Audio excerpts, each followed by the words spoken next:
Sin embargo, en lo que dura la explicación técnica, si ustedes tienen alguna duda, con gusto levanten su manita y les vamos a ceder la palabra. Les voy a pedir a todos que apaguen sus micrófonos para que realmente todos disfrutemos de esta experiencia.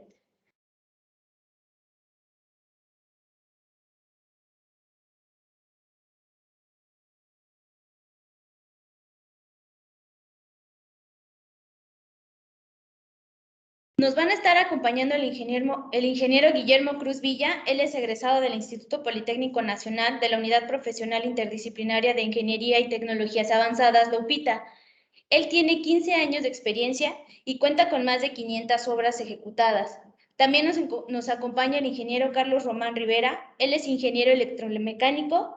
Él es egresado de la Universidad Panamericana y cuenta con estudios en alta dirección de empresas en el IPADE y algunos talleres de innovación. Él cuenta con más de 25 años de experiencia. Hola, ¿qué tal?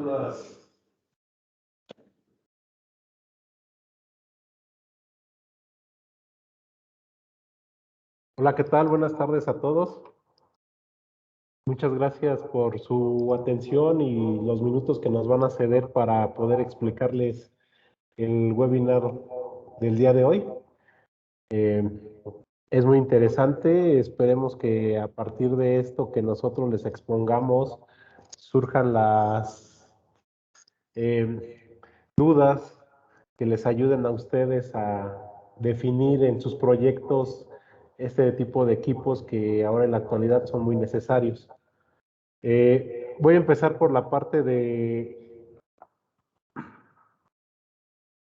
valor que les exponemos el día de hoy, que es el de innovación.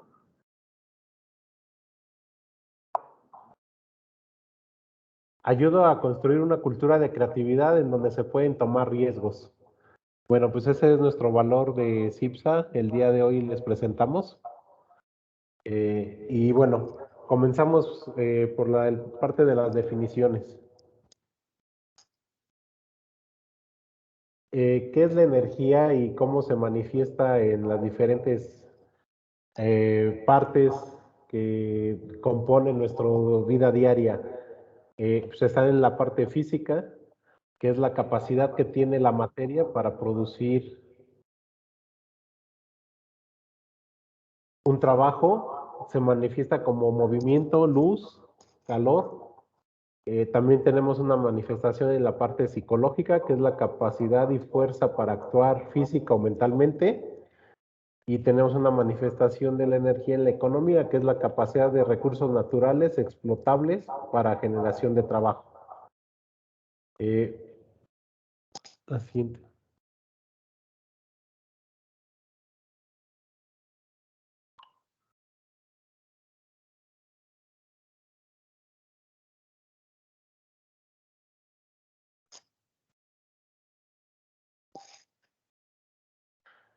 Y bueno, tenemos también los tipos de energía en las construcciones.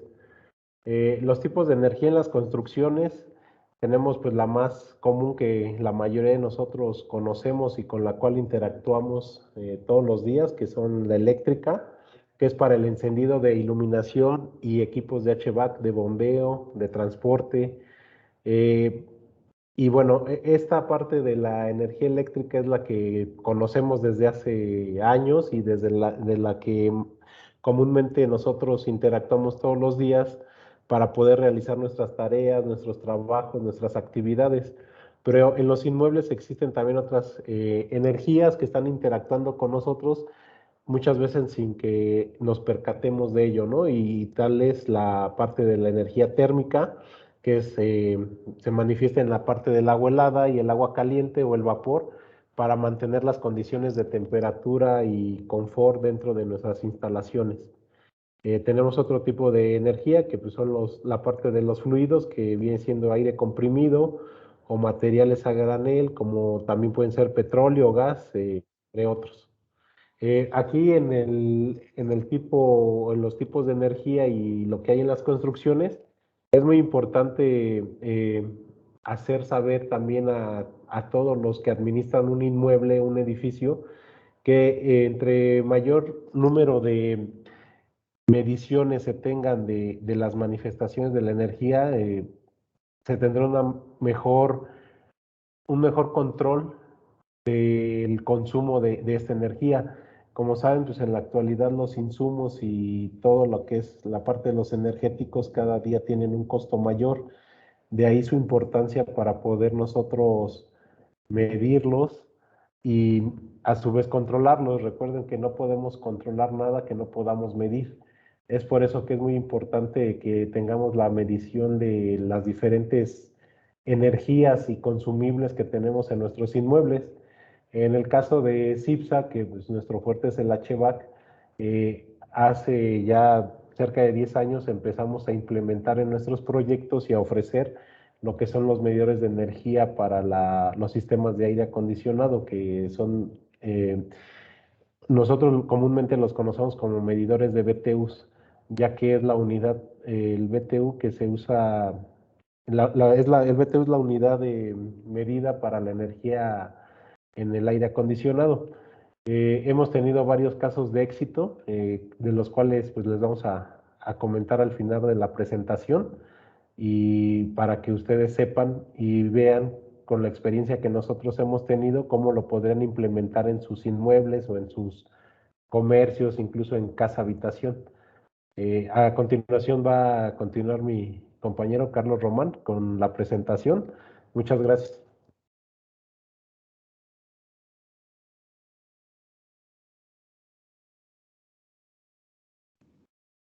Hola, ¿qué tal? Buenas tardes a todos. Así como en veces pasadas habíamos platicado que existen estándares de medición y agencias que avalan la información como el aire acondicionado con ASHRAE y demás, también para el tema del ahorro de energía y la medición existe una organización que nos permite tener un marco de referencia común. Esta compañía, esta asociación es la Efficiency Evaluation Organization, EVO, la cual publica el protocolo internacional para el performance, medición y verificación. Este es el protocolo, digamos, que nos piden como base para una certificación LEED y está avalado tanto por ASHRAE como por ISO, como una metodología y un manejo de información para poder garantizar que los ahorros son válidos y que se puede repetir, que sea una ciencia exacta. Pasamos a la siguiente lámina, por favor. Muchas gracias. El protocolo se inventó en 1996, perdón, se publicó por primera vez en 1996 como un acuerdo internacional entre Estados Unidos, Francia, la India y otros países. De ahí empezó a crecer, como ven en la gráfica, hasta llegar al día de hoy, en el cual ya tenemos no solamente lo que es el protocolo publicado y aceptado, sino ya en 2 o 3 versiones. Además está llegando a conceptos de estadísticas y de incertidumbre que nos permiten tener una evaluación correcta de las opciones. En muchos de los países europeos es un requerimiento para la garantía de un financiamiento por parte de los gobiernos federales o estatales, o incluso los de la Comunidad Europea, para la garantía de proyectos de ahorro de energía, el que tengas que seguir esta metodología. Igual se aprovecha en la certificación LEED, como lo habíamos mencionado, en Estados Unidos y Canadá, y aquí en México lo tomamos como una referencia de acuerdo a estas mismas estadísticas. Pasamos a la siguiente lámina. Y bueno, ¿cuál es el objeto y de qué se trata en la medición de energía? Pues, ¿para qué nos sirve medir? Lo habíamos platicado hace unos minutos con Guillermo. Realmente la medición nos sirve para poder tener un control adecuado, ¿no? Aquí lo más importante, ¿para qué medimos la energía primero? Pues para cobrarla. Ponemos los 2 siguientes clics. Esto nos lo acostumbra mucho la CFE, ¿no?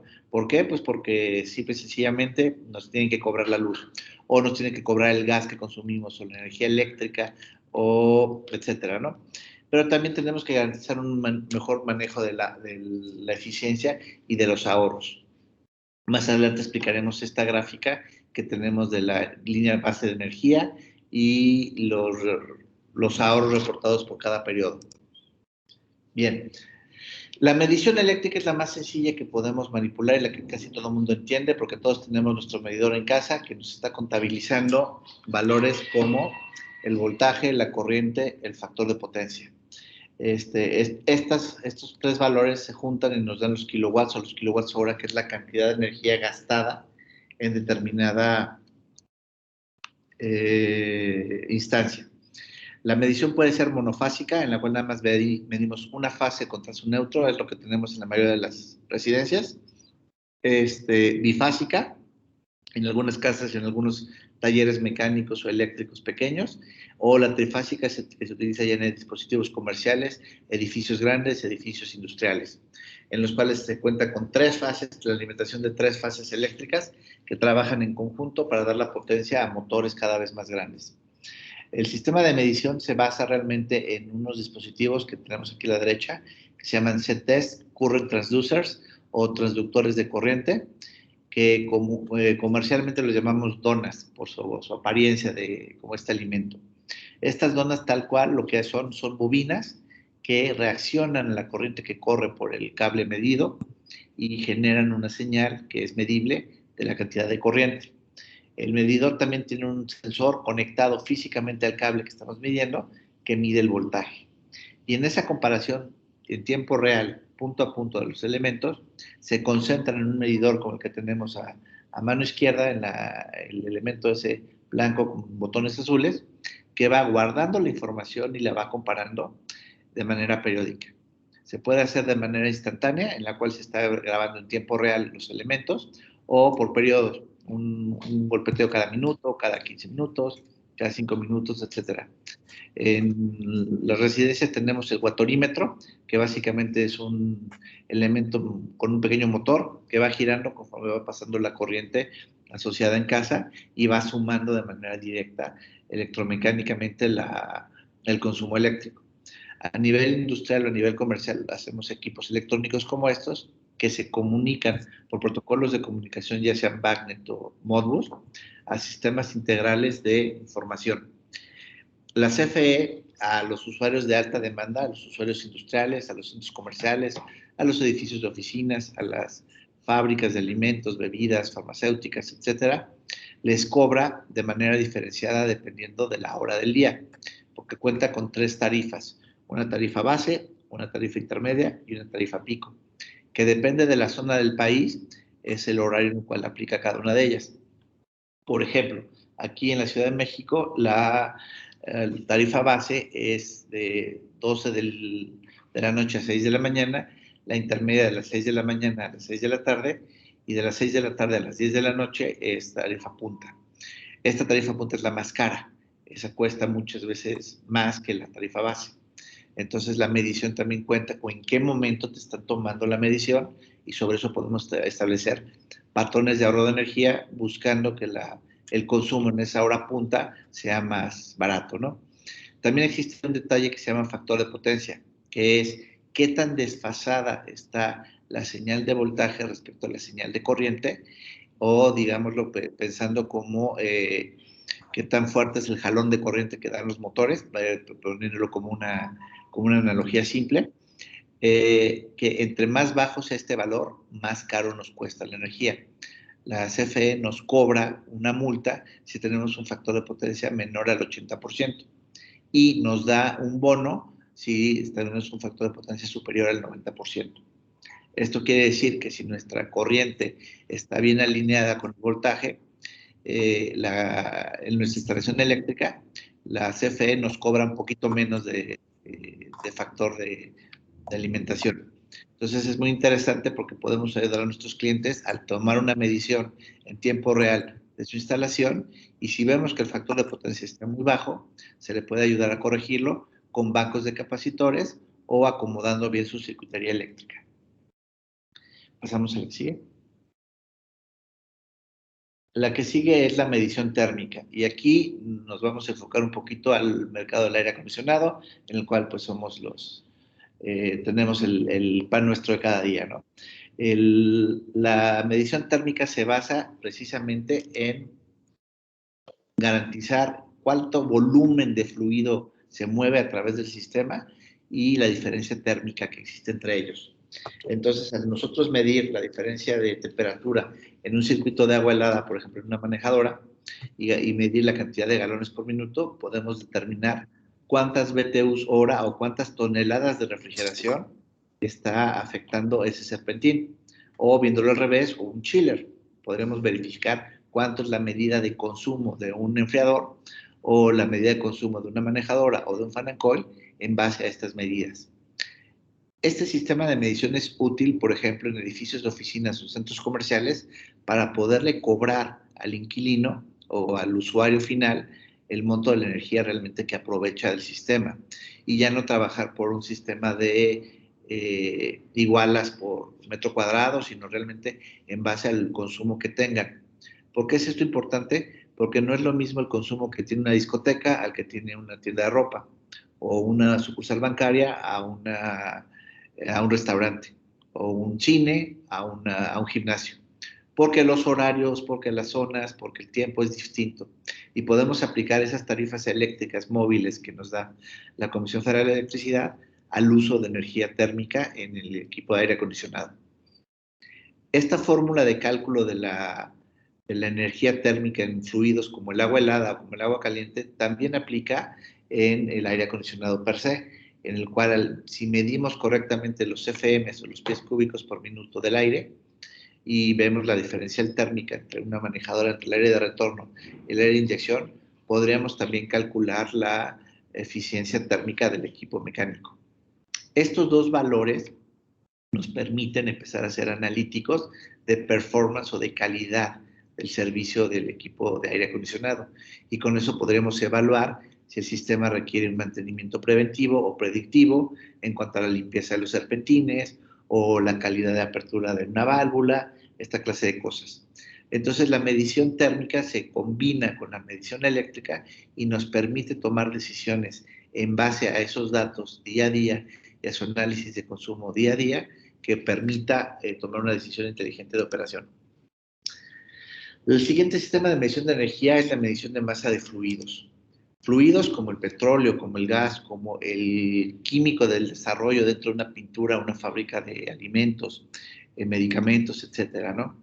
Aquí es muy importante también establecer que existen diferentes tecnologías de medición de acuerdo al fluido que vamos a medir.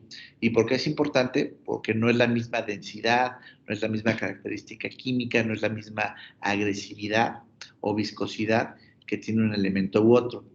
Y dependiendo del medio que queremos medir, escogemos la tecnología que podemos aprovechar para hacer la medición del fluido. Aquí les puse 3 ejemplos de los 3 ejemplos más comerciales que existen. Un medidor de fuerza Coriolis, un medidor